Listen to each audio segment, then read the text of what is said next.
Shalom bien-aimés dans le Seigneur, nous vous saluons dans le nom précieux et glorieux de notre Seigneur Jésus. Nous sommes dans la joie de pouvoir réellement nous retrouver ce mercredi pour pouvoir partager la parole du Seigneur.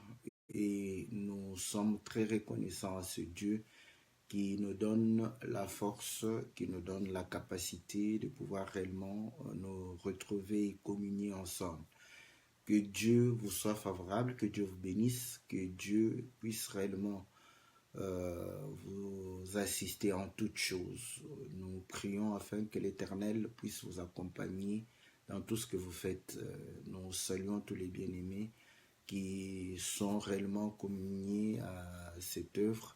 Nous saluons la sœur Bia, le bien-aimé Jean-Marie, et nous saluons tous ceux qui sont fidèles à cette émission. Que Dieu vous soit très très favorable, que Dieu puisse réellement vous exaucer en toutes choses. Nous nous excusons un tout petit peu parce que nous n'avons pas toute la santé qu'il faut, mais comme la Bible le dit, en toute occasion, favorable ou non, que nous puissions partager la parole du Seigneur. Voilà pourquoi vous allez nous excuser peut-être par rapport au désagrément dû peut-être à la toux que nous avons. Donc nous ne sentons pas très très bien. Nous saluons l'homme de Dieu, Patrick Moudjir. Que Dieu te bénisse et que Dieu puisse réellement soutenir le ministère qu'il t'a accordé afin de pouvoir servir le peuple de Dieu. Nous saluons la sœur Laura, nous saluons le bien-aimé Giovanni et nous croyons que Dieu nous sera très très favorable. Bien-aimés dans le Seigneur, c'est votre émission que la Bible parle, une émission qui répond à vos préoccupations, une émission qui répond à vos questions. Donc, quand vous les posez, nous les répondons aussi par la grâce du Seigneur. Nous saluons le bien-aimé Jean-André du Canada qui nous a donné une série de questions. Donc, nous sommes en train de répondre. En attendant aussi, on répond aussi aux questions des autres bien-aimés.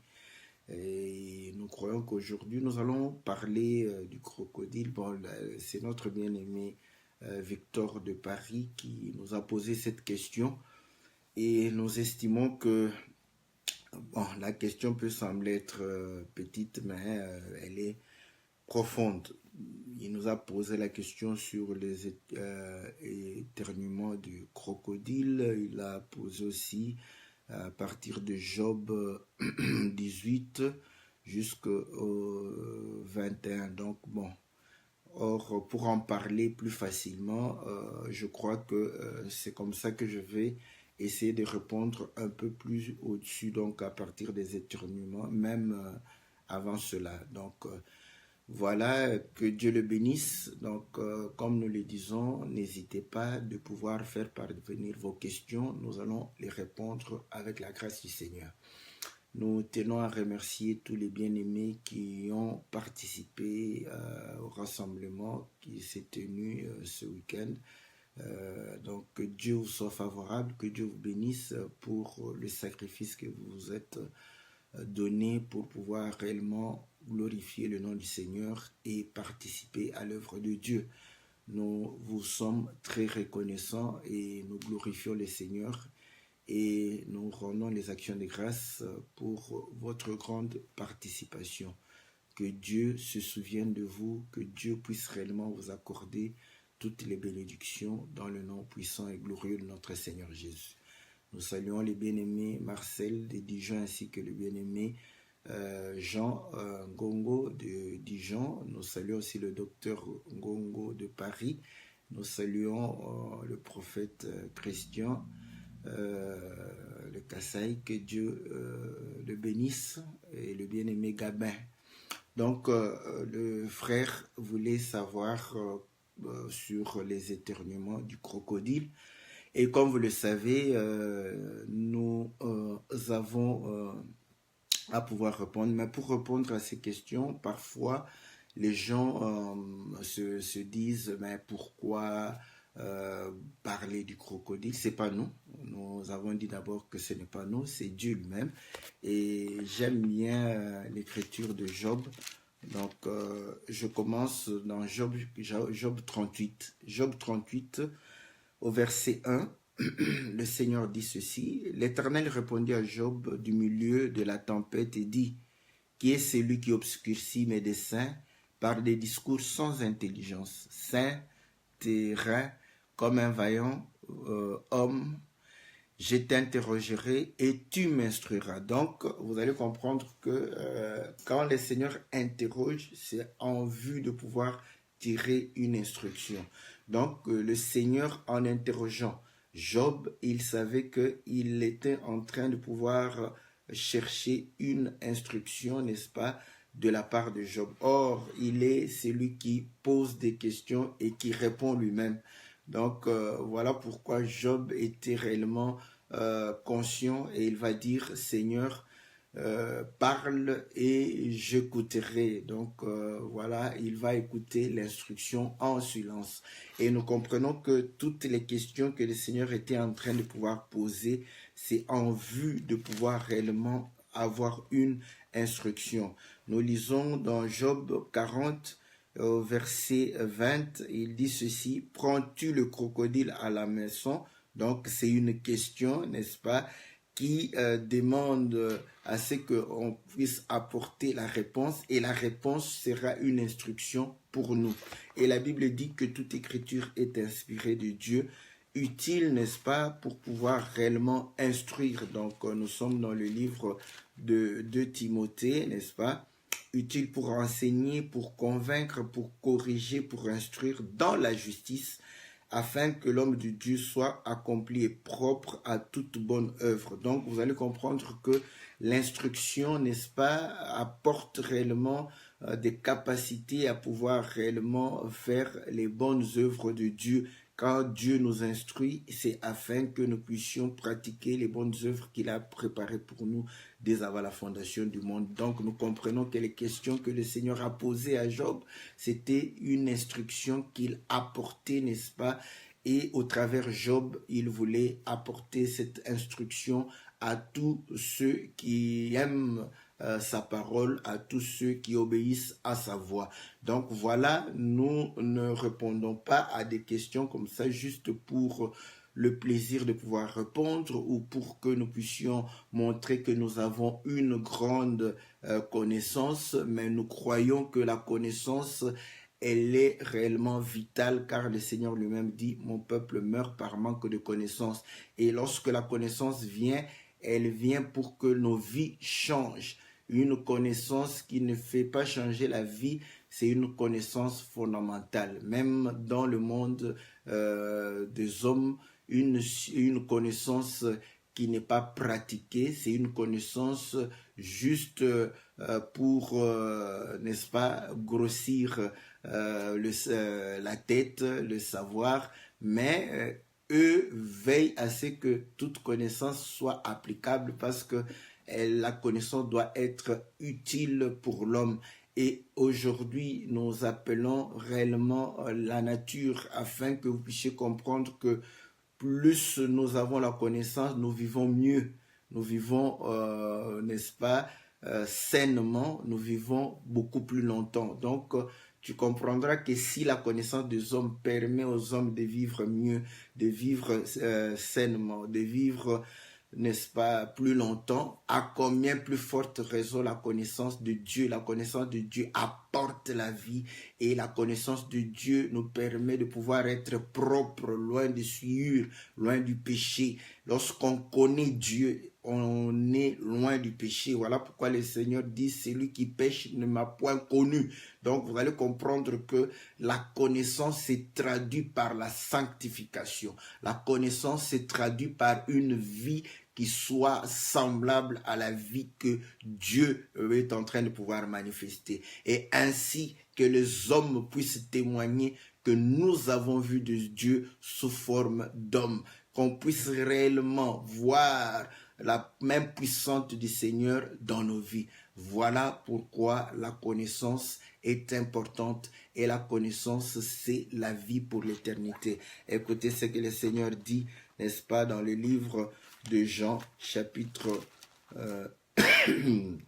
17, toutes mes excuses, au verset 3. Or, la vie éternelle, c'est qu'ils te connaissent, toi, le seul vrai Dieu, c'est lui que tu as envoyé, Jésus-Christ. Donc, la vie éternelle réside à la connaissance de Dieu. Écoutez, Romains dit ceci dans le livre de Romains, chapitre 1. Vous allez comprendre qu'au verset 20, la Bible dit, en effet, les perfections invisibles de Dieu, sa puissance éternelle, sa divinité, ses voies comme à l'œil depuis la création du monde, quand on les considère dans ses ouvrages, ils sont donc inexcusables. Donc nous allons comprendre que la puissance de Dieu, ses perfections invisibles, sa divinité, c'est lorsque nous comprenons l'œuvre qu'il a accomplie, n'est-ce pas? C'est alors qu'au travers l'œuvre de Dieu, nous découvrons Dieu, nous connaissons Dieu, nous connaissons ses perfections, nous connaissons sa divinité, sa puissance. Voilà pourquoi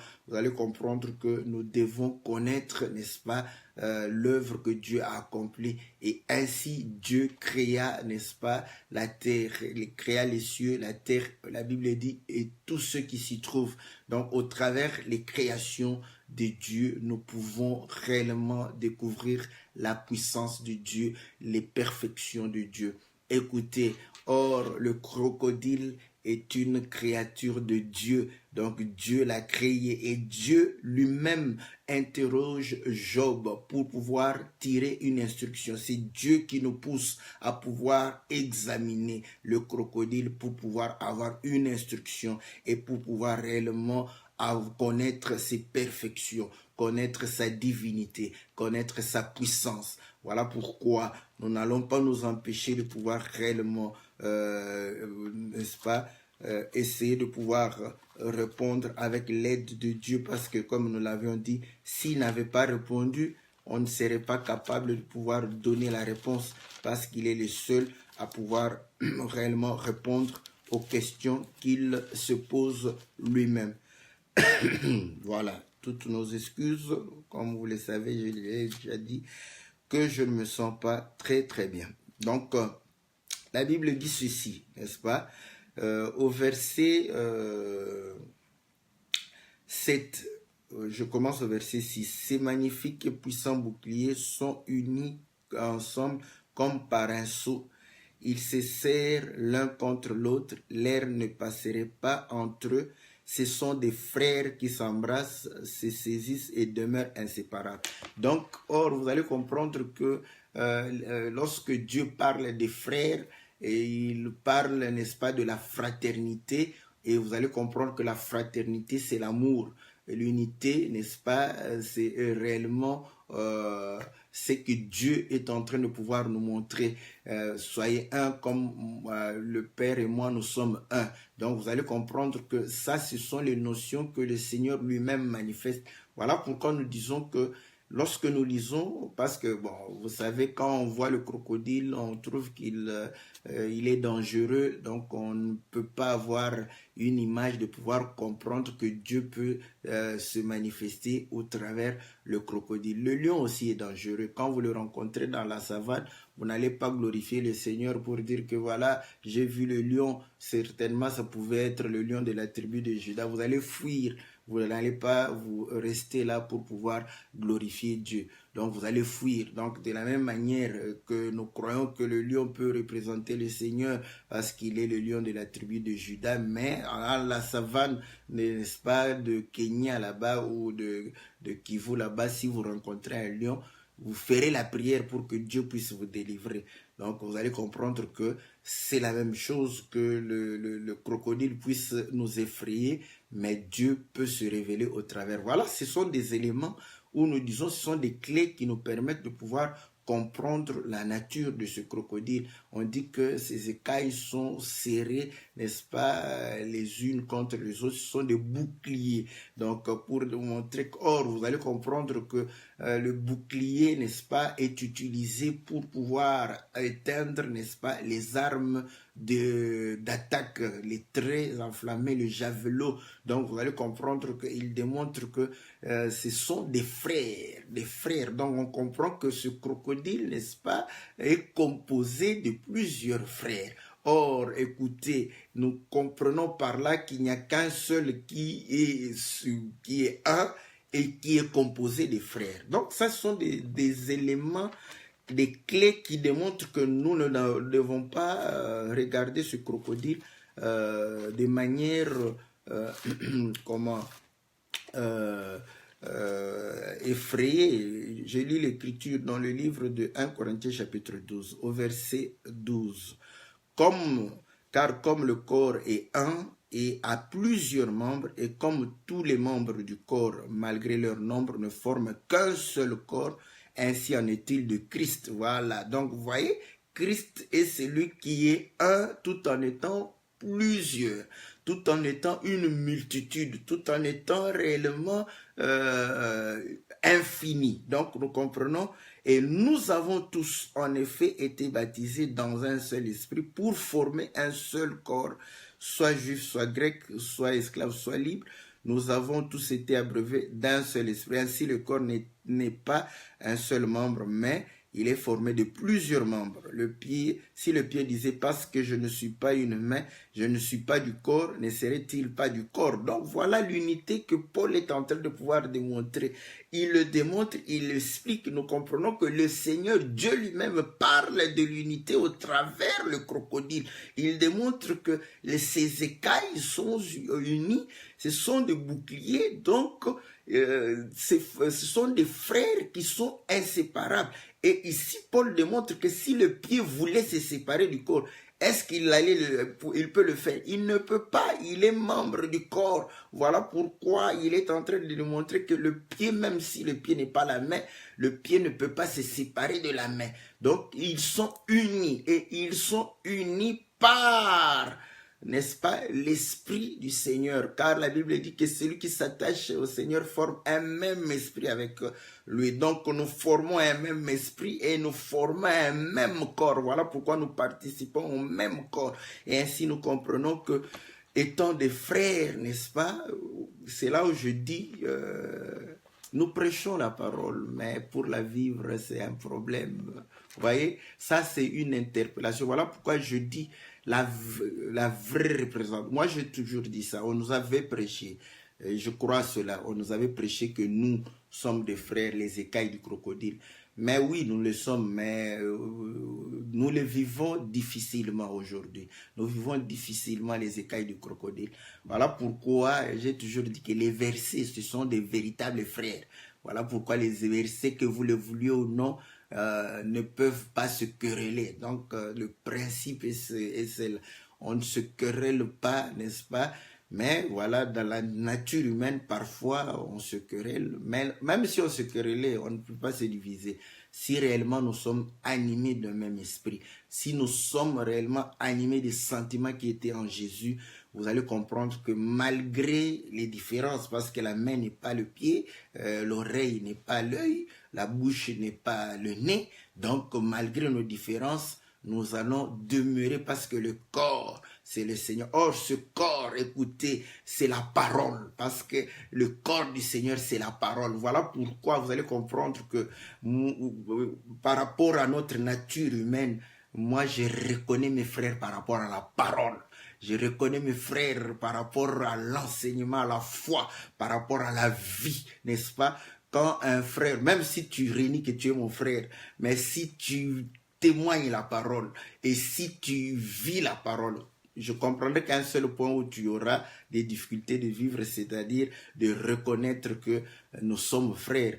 Là, je sais qu'avec le temps, le Seigneur t'éclairera pour que nous puissions réellement avoir des sentiments, pour reconnaître qu'on est frères, parce qu'on a le même langage, on a la même foi, on va produire les mêmes œuvres. Voilà pourquoi vous allez comprendre, si nous avons la même foi, si nous produisons les œuvres de la foi, si nous avons le même esprit, Donc pour moi, c'est ça, je suis tranquille, c'est mon frère. Donc comprenez que si quelqu'un vit comme le Seigneur, il témoigne la parole comme le Seigneur, il enseigne comme le Seigneur, il est mon frère. Parce que j'essaye de vivre comme le Seigneur, d'enseigner comme le Seigneur, de pouvoir produire les œuvres comme le Seigneur. Donc vous allez comprendre que il est mon frère. Même s'il renie, peut-être que il est en période où, vous savez, Pierre a régné le Seigneur, mais malgré le reniement, il était toujours frère du Seigneur. Voilà, donc le reniement de Pierre n'a pas changé la donne. Il est resté frère parce que son langage était le même qu'avec le langage du Seigneur. Donc voilà, le Seigneur est en train de demander. Déjà là, nous comprenons que ce crocodile-là, nous n'avons pas à pouvoir avoir peur de lui. Ce n'est pas le diable, parce que le diable peut se présenter aussi en crocodile, n'est-ce pas? Voilà pourquoi Pharaon était identifié comme étant le crocodile. Donc vous allez comprendre que nous n'allons pas aller dans tous ces détails-là, hein, parce que aussi quand le Seigneur était en train d'Ézéchiel de dire qu'il va tirer ce crocodile hors du Nil, vous allez comprendre qu'il a dit que tous les poissons vont pouvoir se coller dans ses écailles. Donc vous allez comprendre que même dans le camp de l'ennemi, ils se rassemblent tout autour de leur maître. Donc voilà, nous sommes attachés, n'est-ce pas, à celui qui nous a donné la vie et qui a donné réellement le souffle de vie, la lumière, pour que nous puissions vivre la parole de Dieu. Écoutez maintenant. Donc nous comprenons déjà que ce crocodile parle du Seigneur, car la Bible dit que vous sondez les Écritures, croyant trouver en elles la vie éternelle, ce sont elles qui rendent témoignage de moi. Déjà, j'ai pris un élément où vous devrez quand même comprendre que la fraternité, c'est un langage de Dieu, n'est-ce pas? Dans le camp du diable, je ne sais pas. Bon, je ne sais pas, vous pouvez toujours m'aider. Est-ce qu'ils s'appellent des frères? Je ne sais pas. En tout cas, je n'ai pas en mémoire cette notion. Le Seigneur dit, il dit que les païens font du bien à d'autres païens, à leurs amis, à ceux qu'ils aiment. Mais la fraternité, c'est le propre, n'est-ce pas, des choses de Dieu. Voilà, la fraternité, c'est l'amour fraternel. Voilà pourquoi on parle de l'amour fraternel. Donc, parce que chez les païens, même si vous êtes frères de sang, donc rien n'indique que vous puissiez avoir cet amour-là. Donc, la fraternité. Donc, ça, c'est un élément pour apaiser tout le monde. Maintenant, écoutez, on dit ces éternuements font briller la lumière, ses yeux sont comme les paupières de l'aurore. Donc, vous allez comprendre que quand le crocodile éternue, il y a la lumière qui sort, ça fait briller la lumière, et ses yeux sont comme les paupières de l'aurore. Écoutez, donc, vous allez comprendre que quand vous avez travaillé toute la journée, et que le soir vous êtes fatigué, vous allez comprendre que vos paupières auront tendance à pouvoir réellement s'abaisser. Donc là, ça montre la fatigue, ça montre que voilà, vous êtes fatigué, voilà pourquoi vos paupières ont tendance à pouvoir baisser, n'est-ce pas? Mais l'aurore, c'est le début de la matinée. Donc, à l'aurore, on se réveille parce que le soleil est en train de pouvoir se lever. Et il démontre que les yeux sont les paupières, n'est-ce pas, de l'aurore. Donc, nous comprenons que là, il démontre que les yeux à l'aurore, parce que la nuit, nous dormons, et lorsque nous nous réveillons, nous avons à pouvoir ouvrir les paupières. Donc, comprenez que les paupières sont en train de pouvoir s'ouvrir. Donc, il dit les yeux, n'est-ce pas, démontrent que ce sont les paupières de l'aurore pour démontrer que les yeux, n'est-ce pas, sont ouverts. Mais j'aime bien cette expression. Quand on est éveillé, on a les yeux ouverts. Mais lorsqu'il dit, il prend cette image des paupières de l'aurore, donc il démontre le mouvement des paupières qui étaient fermées et qui se lèvent. Donc là, nous comprenons que les yeux s'ouvrent. Or, le Seigneur dit que l'œil est la lampe du corps. Donc nous comprenons que quand l'œil s'ouvre, c'est-à-dire la lampe s'allume. Donc nous comprenons que la lumière va pouvoir réellement éclairer le corps, parce qu'il dit si l'œil est en mauvais état, le corps sera dans les ténèbres. Donc nous comprenons que là, il démontre le mouvement de pouvoir allumer, n'est-ce pas, la lampe. Donc ses yeux s'ouvrent, c'est que la lampe est allumée. Je vais lire l'écriture pour que vous puissiez comprendre que que je salue mon bien-aimé Médard. Vraiment, que Dieu te bénisse. Ça fait très longtemps. Bon, je sais que il y a 2 ou 3 semaines, je m'étais posé la question. Je me suis dit, est-ce que c'est le bien-aimé Médard ou pas? Je comprends que c'est bien lui. Que Dieu te bénisse, que Dieu te soit favorable. Donc, que Dieu bénisse aussi toute ta famille ainsi que ton épouse. Qu'il se souvienne de toi. Donc, je lisais l'écriture, n'est-ce pas, dans le livre de Matthieu. Matthieu chapitre 5 ou 6. Voilà.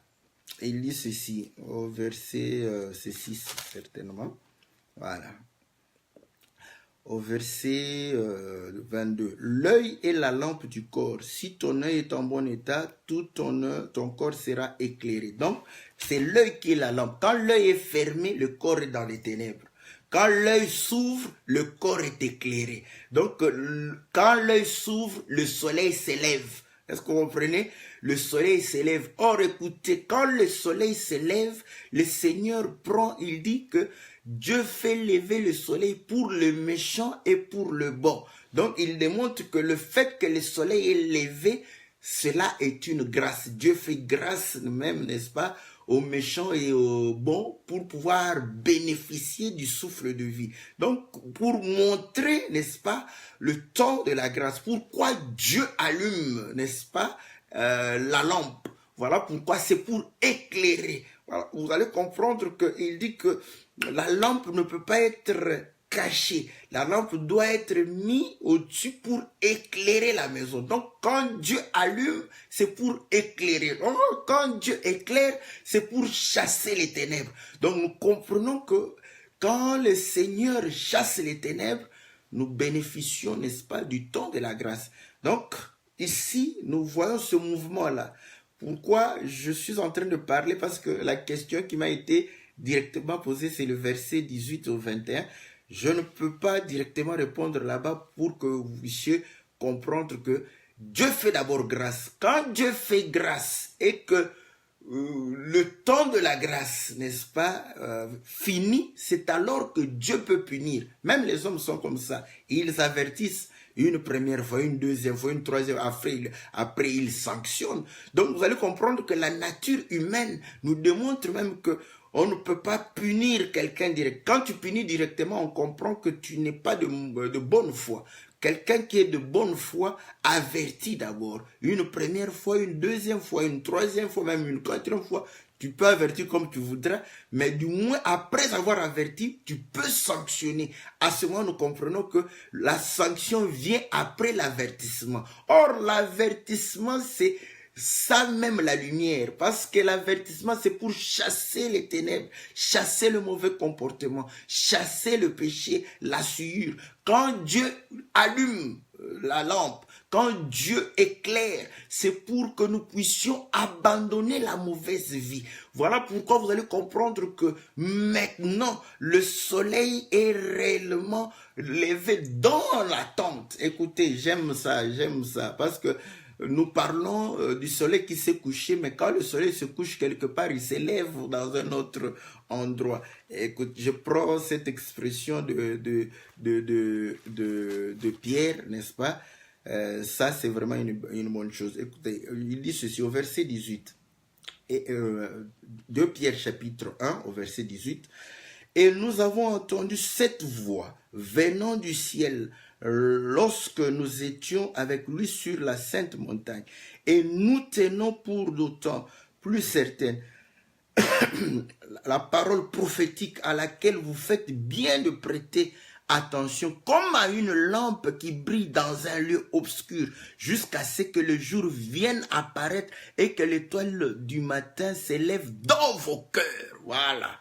Donc, vous voyez, l'étoile du matin doit s'élever dans nos cœurs pour que nous soyons éclairés, que nos cœurs soient éclairés. Éclairés, et ainsi vous allez comprendre que les pensées humaines qui sont ténèbres vont pouvoir être dissipées. Et ainsi, lorsque nous n'avons pas les pensées humaines, vous allez comprendre que nous allons réellement vivre la parole de Dieu. Nous allons pouvoir réellement accomplir la parole de Dieu sans que nous puissions, n'est-ce pas, trébucher, car le Seigneur dit, c'est lui qui marche dans le jour, ne bronche point. Donc vous allez comprendre que la lumière, c'est pour chasser les ténèbres. La lumière, c'est pour chasser réellement tout ce qui est ténèbres. Or, les ténèbres, c'est ce qui est propice pour l'ennemi. Donc, si les ténèbres sont en toi, comprends que tu es la proie du diable, des démons et des sorciers. Écoutez, vous allez comprendre, je salue le bien-aimé Fabrice, le chantre de l'Éternel. Il chante, on avait, je crois, déjà expliqué ce cantique dans Louange l'Éternel, Jésus ma sécurité. Il a 2 ou 3 cantiques où il chante toujours que Dieu est sa protection. Il parle de Daman qui est protégé sous le rocher. C'est sa foi. Il chante sa foi, il chante ce qu'il ressent, il sait que Dieu le protège. Il a chanté que même si les enchanteurs, les sorciers sont près de lui, ils ne feront rien. Mais je vous dis, un jour, une sorcière a témoigné qu'elles ont voulu envoûter le frère, bouffer le frère, mais il ne parvenait pas. Le jour où il a entendu ça, il s'est étonné. Mais oui, c'est normal. Parfois, quand Dieu ne te montre pas le combat que tu es en train de pouvoir subir, tu vas croire que tu es en train de parler en l'air. Non, c'était sa foi. Sa foi était en train de pouvoir dire que même si les sorciers sont à ses côtés, ils ne pourront rien contre lui. Et il a vécu ça. Les sorciers étaient à côté de lui, cherchant le bouffer, cherchant le nuire, mais ils ne parvenaient pas. Ils ont fini par témoigner pour dire que non, nous ne sommes pas capables de toucher ce frère. Et le frère il a eu un tout petit peu peur. C'est normal. Vous savez, quand le Seigneur a dit à Pierre, marche, il marchait sur les eaux, mais quand le vent s'est soulevé, il a eu peur et le Seigneur l'a saisi. Et il s'est étonné. Ah, donc celle-ci était sorcière et voulait déjà me bouffer. Mais le Seigneur l'a protégé, le Seigneur l'a gardé. Donc vous allez comprendre que c'est véritablement la foi, parce que la foi c'est un bouclier, n'est-ce pas? Un bouclier contre, n'est-ce pas, les traits enflammés de l'ennemi. Mais la foi vient de ce que l'on entend. Ce que l'on entend vient de la parole de Christ. La parole de Christ, c'est la lumière. Au commencement était la parole était avec Dieu. En elle était la vie est la lumière des hommes. Voilà pourquoi vous allez comprendre que quand la parole du Seigneur vient, elle éclaire nos cœurs. Elle débarrasse nos cœurs des pensées humaines. Elle débarrasse le cœur des désirs de la chair. Et ainsi, nous ne sommes plus redevables à la chair lorsque nous nous laissons conduire par l'esprit. Écoutez, quand tu n'es plus redevable à la chair, tu n'es plus redevable à l'ennemi. Tu n'es plus redevable aux sorciers parce que le Seigneur leur a donné la chair. Voilà. Donc, vous allez comprendre que la meilleure façon de pouvoir réellement être gardé, c'est de pouvoir réellement demeurer dans la lumière de Dieu. Et vous allez comprendre que multiples combats que les sorciers, les démons mènent contre toi, Dieu ne te le montre pas. Écoutez, vous savez, Dieu est capable de pouvoir te montrer ce qui se passe chaque fois que tu te dors, tu te lèves, tu marches. Mais s'il te montrait ça, peut-être que tu vas commencer à avoir peur à tout moment. Pierre a dormi à côté du Seigneur calmement. Mais le Seigneur a dit, le diable t'a réclamé aujourd'hui pour te tuer. Mais j'ai intercédé en ta faveur. Donc vous allez comprendre que l'essentiel, c'est d'être avec le Seigneur, de vivre le Seigneur, de pouvoir vivre la parole de Dieu. Et vous allez comprendre que vous êtes réellement sous les boucliers. Et ainsi, la Bible est en train de démontrer que la lumière, n'est-ce pas, jaillit. Et vous comprendrez que quand la Bible dit que le crocodile éternue, n'est-ce pas? Et ça fait jaillir des lumières. Comme vous le savez, le crocodile est en train d'éternuer. Il faut qu'il y ait un témoin quelque part qui parle de l'éternuement pour que nous puissions comprendre les choses. Prenons une écriture. Dans le livre de 2 Rois. 2 Rois. 2 Rois. Chapitre 4. Voilà. 2 Rois, chapitre 4. Je lis le verset... je commence au verset 32. Lorsque Élisée arriva dans la maison, 2 Rois chapitre 4 verset 1, voici l'enfant était mort, couché sur son lit. Élisée entra et ferma la porte sur eux deux, et il pria l'Éternel. Il monta et se coucha sur l'enfant. Il mit sa bouche sur sa bouche, ses yeux sur ses yeux, ses mains sur ses mains. Il s'étendit sur lui. La chair de l'enfant se réchauffa. Et Élisée s'éloigna, alla ça et là par la maison, puis remonta et s'étendit sur l'enfant. Et l'enfant éternua 7 fois. Il ouvrit les yeux. Alléluia. Que Dieu soit loué. Vous voyez? Donc, vous allez comprendre que l'enfant était mort. Or, quand vous êtes mort, vous êtes dans les ténèbres. Vous êtes, n'est-ce pas, dans les séjours de mort, dans l'ombre de la mort. Et Élisée va venir. Il va trouver l'enfant allongé. Un cadavre qui est dans les ténèbres. Vous allez comprendre que il va monter sur l'enfant. Oh, que Dieu soit loué. Vous savez, sœur, parce que si un pasteur vient et te dit que non, voilà ma sœur, je vais pouvoir prier sur toi, allonge-toi là-bas et je vais mettre sur toi. Maintenant, les pasteurs, vous voyez, faites comme Élisée. Ils ont honte de faire comme Élisée. J'ai vu un pasteur là, c'est me mettre le dos sur une femme là. Non, non, non, non, non. Tu as voulu faire ce qu'Élisée avait fait. Mets ta bouche sur sa bouche. Mets tes yeux sur ses yeux. Tes mains sur ses mains. N'est-ce pas? Tes pieds sur ses pieds. Mais fais. Parce que Dieu est le même hier, aujourd'hui, éternellement. Vous voyez? Bon, comme c'est un homme littéral, commence par lui dire, moi je suis sœur. Élisée a couché sur un enfant mâle, un fils. Cherche un frère, couche au-dessus. Ouais. Quand tu ne comprends pas les choses de Dieu, un homme va te prendre comme ça. Je vais prier pour toi afin que tu aies réellement les enfants, que tu aies le mariage. Je vais coucher comme Élisée a couché. Et il va coucher avec toi. Non seulement coucher, comme on dit, sur toi, mais il va coucher avec toi. C'est comme ça que ça va. Peut-être que c'est lui qui sera le père de ton enfant. Donc vous allez comprendre que tout ça, quand on n'a pas la lumière, on va pouvoir mourir. Mais écoutez, Élisée vient, il s'allonge, il met sa bouche sur la bouche, il met, n'est-ce pas, afin de pouvoir réellement communier avec l'enfant. Donc vous allez comprendre qu'il va s'identifier à l'enfant.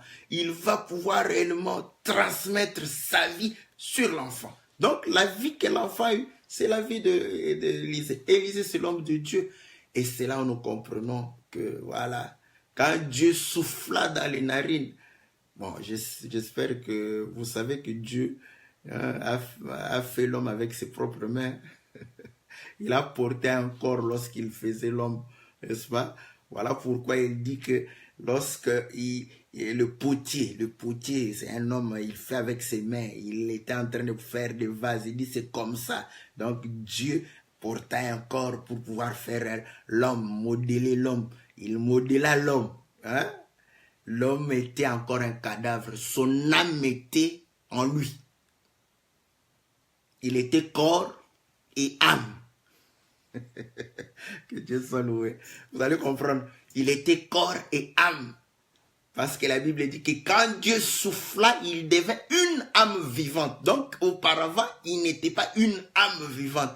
L'âme était en lui. Mais il fallait l'Esprit de Dieu pour vivifier son âme. Vous allez comprendre que lorsque l'enfant va recevoir cette vie, vient de l'homme de Dieu, de Dieu. Vous voyez? Maintenant, l'enfant va pouvoir exprimer qu'il a reçu la vie par des éternuements. Une fois, deux fois, trois fois, quatre fois. Et il ouvrit les yeux. Donc, vous avez vu comment il démontre les yeux du crocodile sont, n'est-ce pas, des paupières de l'aurore. Donc, ça s'ouvre, la lampe s'allume, le corps est éclairé, la vie est donnée. Et nous comprenons que le crocodile, n'est-ce pas, parce que ce que l'enfant a fait, il l'a reçu. On ne peut pas donner, n'est-ce pas, ce qu'on n'a pas reçu. Ce qu'il a reçu, c'est ce qu'il a manifesté. Il va éternuer 7 fois. Nous comprenons que l'éternuement venait de l'homme de Dieu. Et ainsi, nous comprenons que le crocodile a éternué 7 fois pour que la vie soit manifeste. Est-ce que vous comprenez? Donc, vous allez comprendre qu'effectivement, comme le crocodile parle du Seigneur lui-même, si vous lisez, vous allez comprendre quand il disait de qui suis-je réellement débiteur, qu'il me dise tout m'appartient ici. Donc, il démontrait cette supériorité. Il était en train de parler du crocodile, il a ouvert une parenthèse pour parler de lui-même. Donc, nous comprenons véritablement que c'est lui qui donne. Et là, nous comprenons que lorsqu'il était en train de pouvoir créer que la lumière soit que la lumière soit la lumière feu et que les eaux d'en bas et les eaux d'en haut se séparent. Les eaux d'en bas et les eaux se sont séparées. Que la terre sort des eaux. La lumière était... Chaque fois qu'il éternuait, n'est-ce pas? Vous allez comprendre que la lumière était en train de pouvoir se manifester, n'est-ce pas? Pour démontrer que c'est le parler de Dieu. N'est-ce pas? C'est le parler de Dieu afin que la vie soit donnée. Donc, c'est là où nous disons que pendant ce temps, Dieu est en train d'apporter sa parole pour t'amener à la perfection. Parce que c'est la lumière du premier jour jusqu'à la lumière du 7e jour. Ta marche, c'est la marche de tout un chacun. Dans cette marche ici, chaque fois que tu trébuches, Dieu est en train de pouvoir éternuer pour toi. Afin que la lumière jaillisse dans ton cœur et que tu te ressaisisses, que tu t'élèves pour pouvoir marcher et que tu manifestes la vie jusqu'à la perfection. Voilà pourquoi le ministère a été donné pour le perfectionnement des saints, pour leur sanctification, afin qu'ils aient la stature parfaite de Christ. Vous voyez, que nous ayons, n'est-ce pas, réellement la même nature que le Seigneur. Voilà pourquoi il a fallu que le nez, n'est-ce pas, du garçon corresponde au nez du prophète, la bouche corresponde à la bouche du prophète, et les mains, n'est-ce pas, les pieds. Donc, afin que nous puissions vivre la parole du Seigneur comme il se doit. Est-ce que vous comprenez? Donc, le Seigneur est en train de nous accompagner, chacun de nous, afin de pouvoir réellement nous apporter la lumière et que nous puissions, n'est-ce pas, aller de gloire en gloire jusqu'à ce que nous allons pouvoir manifester la nature parfaite de Christ. Voilà pourquoi le Seigneur, n'est-ce pas, a voulu que nous puissions nous instruire au travers réellement le crocodile, n'est-ce pas, de Job 40. Donc,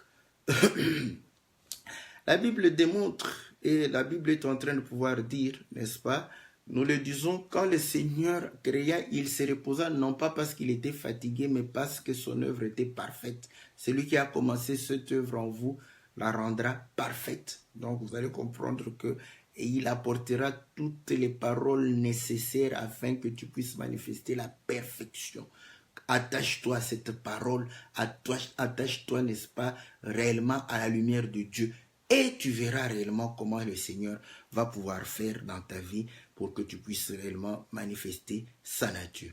Écoutez, et la Bible dit ceci, n'est-ce pas? Des flammes jaillissent de sa bouche.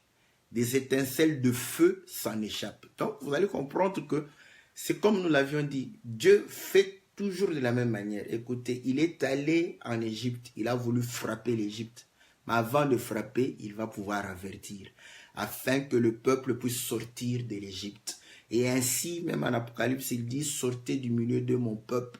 Donc, quand Dieu veut frapper, il vient, il parle pour que le peuple puisse sortir. Il arriva à Sodome et Gomorrhe, il va pouvoir parler à Lot et il va pouvoir demander à Lot de pouvoir parler à tous ceux qui lui appartiennent afin de pouvoir sortir avec lui. Lot est allé réellement rejoindre ses gendres pour pouvoir leur dire, venez, le Seigneur va pouvoir frapper Sodome. Ils ont refusé, vous voyez. Donc, avant que Dieu ne frappe, Dieu avertit.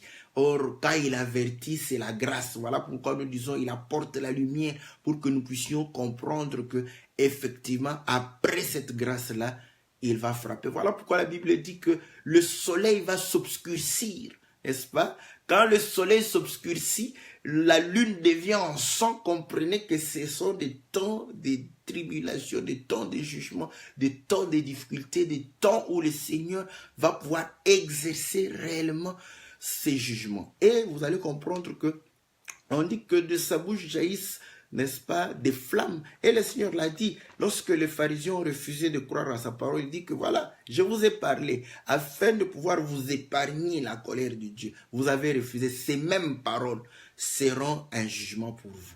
Donc vous allez comprendre que, comme tu écoutes la parole du Seigneur, frère, écoute, tu seras beaucoup plus jugé que les autres. Voilà pourquoi vous allez comprendre que nous devons être sévères envers nous-mêmes, être sévères envers nos vies, n'est-ce pas? Parce que nous serons jugés plus que les autres, parce que nous avons eu une grande connaissance, une grâce que le Seigneur nous a accordée. Donc nous serons plus jugés que les autres. Voilà pourquoi nous disons que quand tu écoutes cette parole, conforme-toi à cette parole. C'est facile, frère, et je vous dis, laisse-toi conduire par le Saint-Esprit. Aime ces choses. Aime le Seigneur. Quand tu aimes, les choses deviennent faciles. Vous allez comprendre. La vie en Dieu, c'est facile lorsque tu te laisses réellement emporter par l'Esprit du Seigneur. La parole du Seigneur doit être réellement...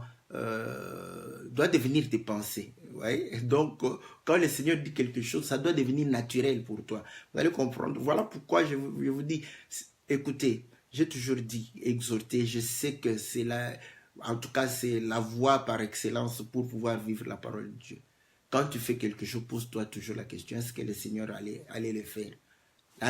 Si la réponse est oui, fais-le. Parce que si le Seigneur le fait, tu es imitateur du Seigneur et tu ne seras pas condamné. Fais-le. Vous voyez, parfois on cherche des versets, des révélations, mais la vie peut être réduite simplement. Parce que vous allez comprendre que devant toute cette connaissance, voilà, les gens nous posent la question, mais à quoi sert toute cette connaissance? Toute cette connaissance nous sert à comprendre que tout ce que le Seigneur fait est bon et juste. Voilà pourquoi ma seule question est que si ce que je veux faire, est-ce que le Seigneur allait le faire? Si c'est oui, je le fais. Et je sais que le Seigneur va le sanctifier. Donc, parce que je suis son imitateur, c'est comme ça que tu vivras la parole de Dieu. Simplement, ouais, sans trop d'acrobatie. Mais est-ce que tu penses au Seigneur à chaque instant de ta vie? Non. Tu penses seulement quand c'est dimanche, quand vous êtes avec les frères. Mais en dehors de ça, tu ne penses pas. Pense au Seigneur. J'ai toujours dit aux frères, aux sœurs, quand tu prépares la bonne nourriture là-bas, pense au Seigneur. Dis-toi que, est-ce que le Seigneur allait préparer de cette manière? Mais tu vas te dire, oh, mais est-ce que oui, le Seigneur prépare, je te dis, le Seigneur prépare le pondou, il prépare le foufou, il prépare les frites, les crevettes, il prépare tout. Parce que le Seigneur vit en nous.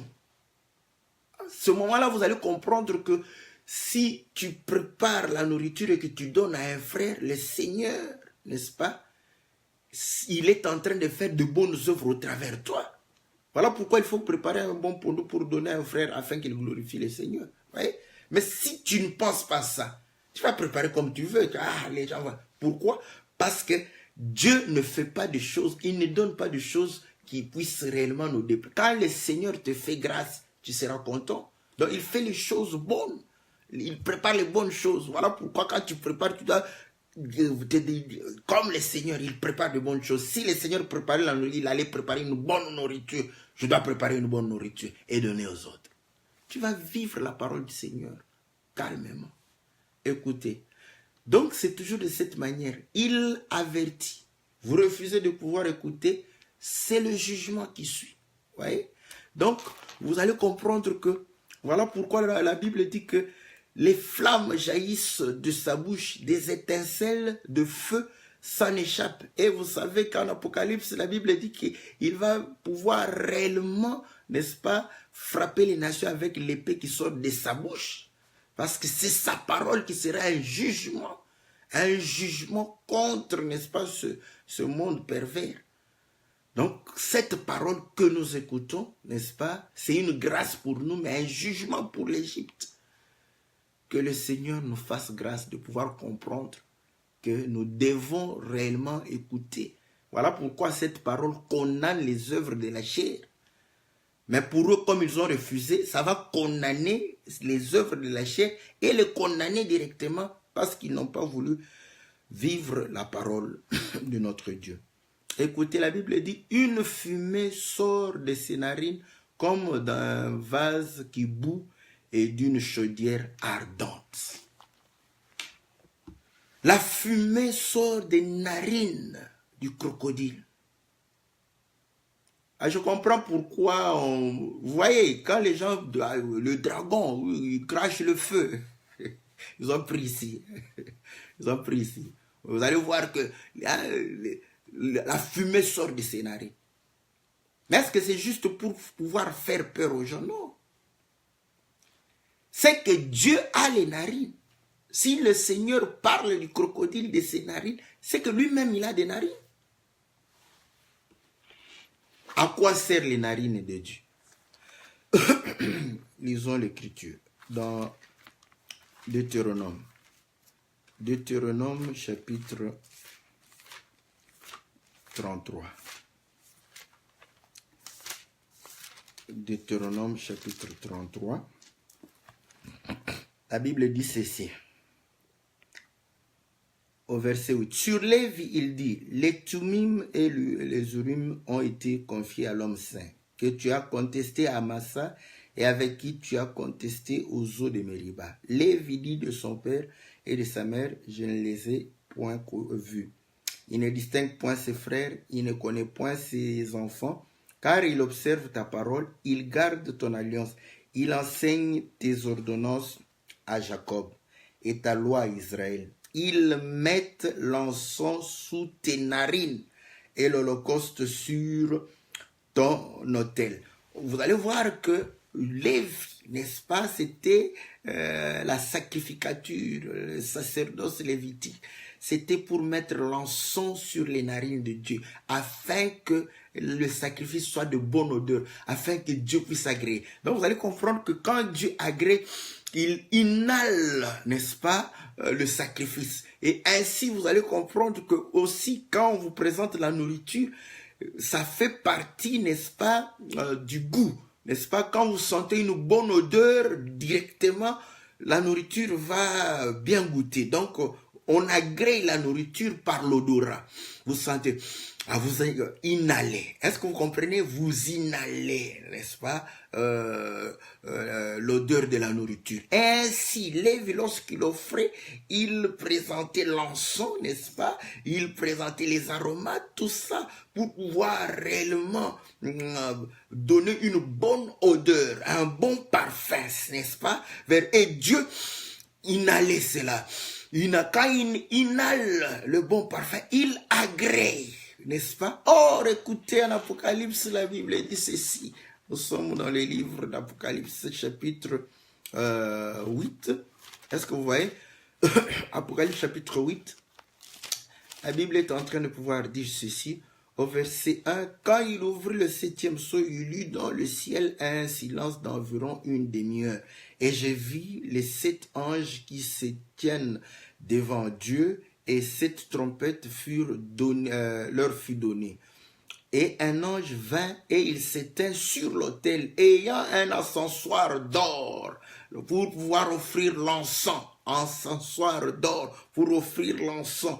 On lui donna beaucoup de parfums afin qu'il les offrit avec les prières de tous les saints sur l'autel d'or qui est devant le trône. Or, vous allez comprendre que quand vous allez dans la construction du tabernacle ou du temple, il y avait l'autel d'airain qui était en airain, de l'holocauste où on brûlait la chair. Et vous allez comprendre qu'il y avait l'autel de parfum qui était en or. Et cet autel de parfum, vous allez comprendre que quand le souverain sacrificateur entrait dans le lieu très saint, il amenait l'autel de parfum dans le lieu très saint. Voilà pourquoi ça s'explique dans Hébreux chapitre, je crois, 6 ou 7, quand Paul est... Paul, moi je dis Paul, et je sais que mon bien-aimé Christian aussi confirme que c'est Paul, on a au moins à deux.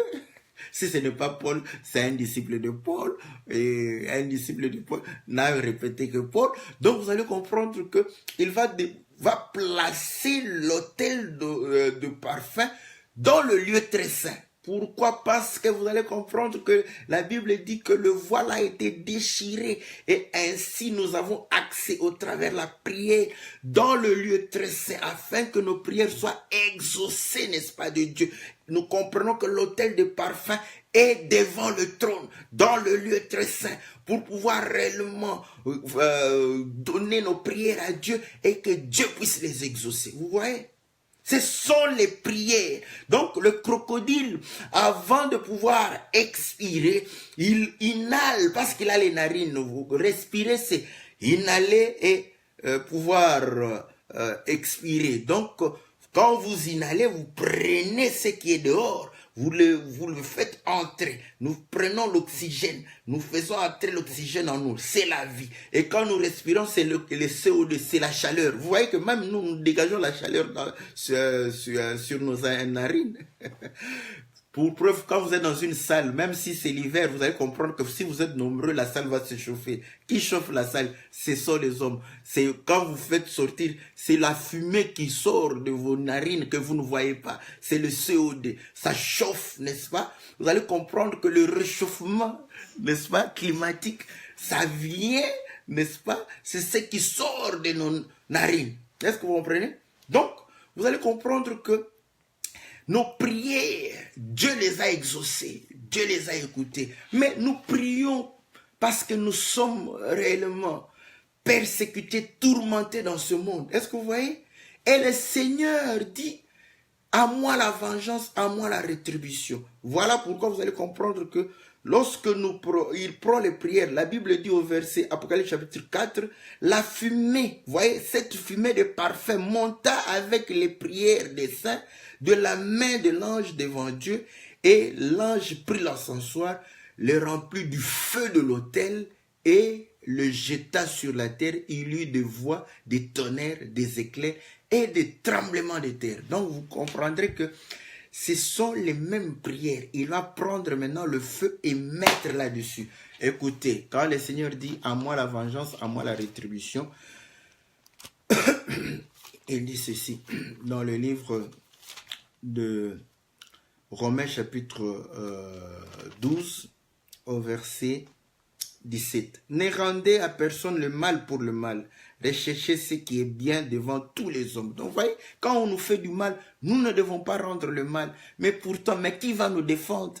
Qui pourra réellement prendre notre cause? C'est Dieu. Voilà pourquoi le Seigneur dit que quand on te persécute, bénis ces gens, bénis ceux qui te persécutent, bénis tes ennemis. Oh, c'est difficile de pouvoir vivre ces choses. Vous allez voir que, surtout nous les hommes de Dieu, vous voyez, il n'est pas dit que les hommes de Dieu vous maudissez et le peuple bénissez ceux qui vous maltraitent. Non.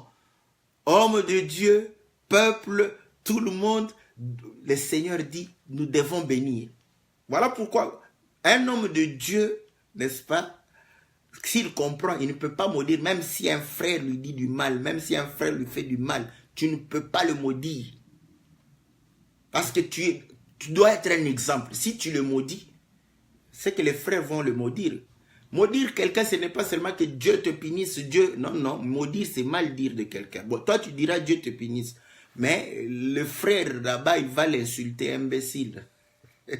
Il a maudit aussi à sa manière. Toi, tu as dit que Dieu te punisse, que Dieu puisse réellement te sanctionner et que le malheur t'arrive. Lui, il ne connaît pas toutes ces formules. Il dira imbécile, idiot, c'est tout. C'est aussi une malédiction qu'il est en train de pouvoir prononcer sur les frères. Donc, il nous est demandé de pouvoir bénir ceux qui nous persécutent. Donc, ce sont des prières. Nous prions pour ceux qui nous maltraitent. Écoutez, voilà pourquoi nous ne rendons pas le mal, n'est-ce pas, pour le mal. Mais nous faisons ce qui est bien devant tous les hommes. S'il est possible, autant que cela dépend de vous, soyez en paix avec tous les hommes. Ne vous vengez point vous-même, bien-aimés, mais laissez agir la colère, car il est écrit, à moi la vengeance, à moi la rétribution, dit le Seigneur. Mais si ton ennemi a faim, donne-lui à manger. S'il a soif, donne-lui à boire, car en agissant ainsi, ce sont des charbons ardents que tu amasseras sur sa tête. Vous voyez? Donc vous allez comprendre que lorsque nous sommes en train de pouvoir bénir, Dieu prend ces prières-là, il les agrée. Est-ce que vous comprenez? Au moment où il va pouvoir réellement pouvoir nous défendre, ce sont ces prières-là qui vont sortir sur ses nez comme étant de la fumée. Parce que là-bas, on dit que c'est comme une chaudière. Ce sont des charbons. Nous sommes en train d'exciter la colère de Dieu. Parce que la colère de Dieu rend justice, pas notre colère. Voilà pourquoi on nous dit, nous devons laisser passer la colère, laisser agir la colère. Laissons, n'est-ce pas, afin que réellement, que le Seigneur seul puisse réellement se glorifier au travail. Là, nous comprenons que autant il prendra, n'est-ce pas, l'encens, il prendra le feu et va pouvoir le renverser. Sur ceux qui nous persécutaient, sur ceux qui faisaient du mal contre nous. Donc nous comprenons par là, effectivement, que quand le crocodile, n'est-ce pas, est en train de pouvoir respirer, expirer la fumée, c'est le temps, n'est-ce pas, de jugement.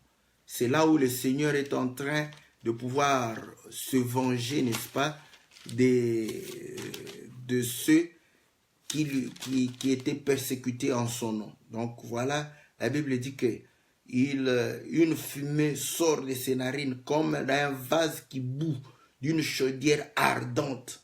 Son souffle allume les charbons, sa gueule lance la flamme. Nous sommes au temps des jugements parce qu'il prend sa colère, il le transforme en brasier, il prend réellement, il vient dans un feu pour pouvoir dévorer, n'est-ce pas, ceux qui n'ont pas cru, ceux qui ont rejeté la grâce, qui ont foulé la grâce aux pieds. Donc voilà, bien-aimés dans le Seigneur, voilà, je vais répondre pour jusqu'au verset,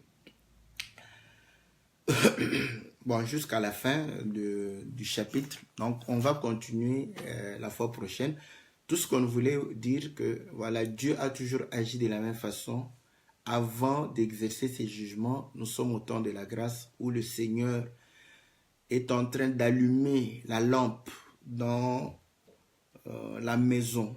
Tu es le temple du Seigneur. Voilà pourquoi si la lampe s'allume en toi, comprends que tu as la grâce de Dieu. Si le soleil s'élève en toi, comprends que Dieu te fait grâce afin de pouvoir t'éclairer pour que tu puisses abandonner les œuvres des ténèbres, abandonner le péché et vivre dans la lumière, manifester les œuvres de lumière, être lumière comme Dieu qui est lumière. Et si tu es dans la lumière, tu ne broncheras point. C'est ce que le Seigneur dit. Celui qui marche dans le jour ne bronche point, car un enfant de Dieu ne pêche point. Donc voilà pourquoi le Seigneur nous fait cette grâce. En ce temps, ses paupières se sont levées, sa lampe s'est allumée dans la vie de tout un chacun.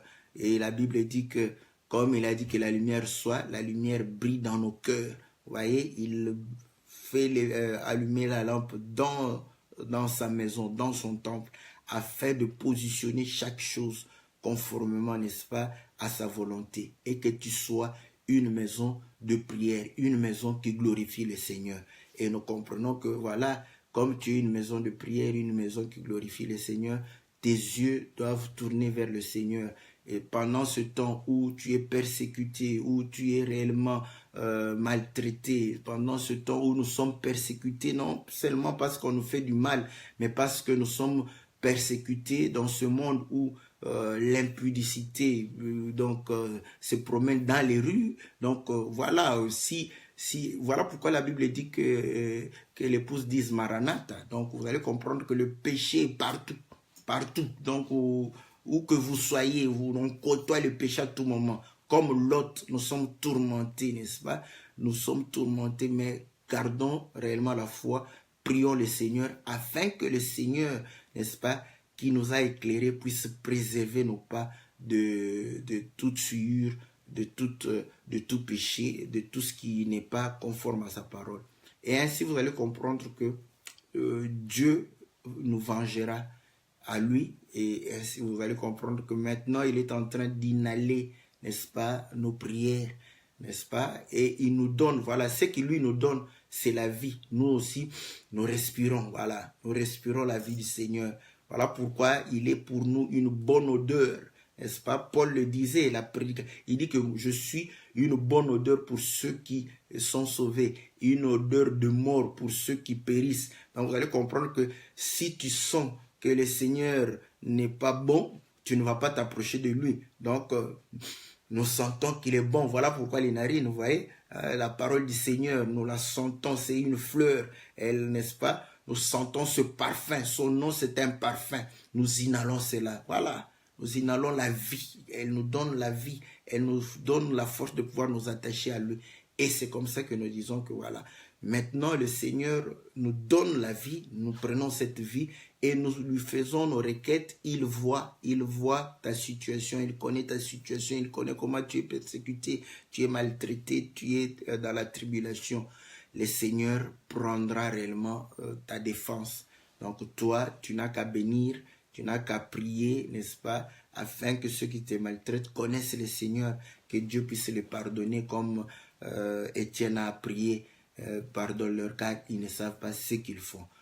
Dieu se vengera. Ce sont ces prières-là qui sont des charbons ardents sur les têtes de ceux qui te maltraitent. Toi, tu n'as pas à maudire, car d'une même source ne peut jaillir l'eau amère et l'eau douce.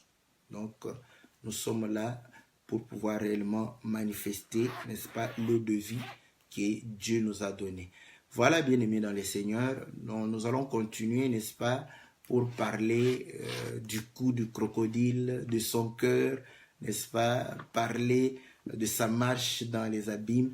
Donc voilà, que Dieu puisse réellement nous être très, très favorable. Donc, bien-aimés, nous étions réellement en train de répondre à la question de notre frère Victor, que nous saluons, que le Seigneur puisse lui être favorable. Nous allons pouvoir réellement continuer cela. Et nous allons continuer aussi l'émission Louons l'Éternel. On était sur le cantique L'Éternel a bougé. Donc, on n'a pas oublié. Donc, c'était... bon, comme je vous ai toujours dit, lorsque nous sommes en férié, nous profitons aussi pour, n'est-ce pas, visiter les frères, parce que pendant le travail, on n'a que le week-end. Donc, le week-end est trop petit pour nous, trop court. Donc, voilà, on en profite quand il y a férié. Donc, voilà. Supporter, c'est l'œuvre de Dieu. Quand je suis ici, je fais l'œuvre de Dieu. Quand je suis avec les bien-aimés, je fais aussi l'œuvre de Dieu. Donc, voilà, on se partage pour pouvoir réellement être utile à tout le monde. Que Dieu vous soit favorable, que Dieu vous bénisse de toutes les bénédictions dans le nom puissant et glorieux de notre Seigneur Jésus. Amen.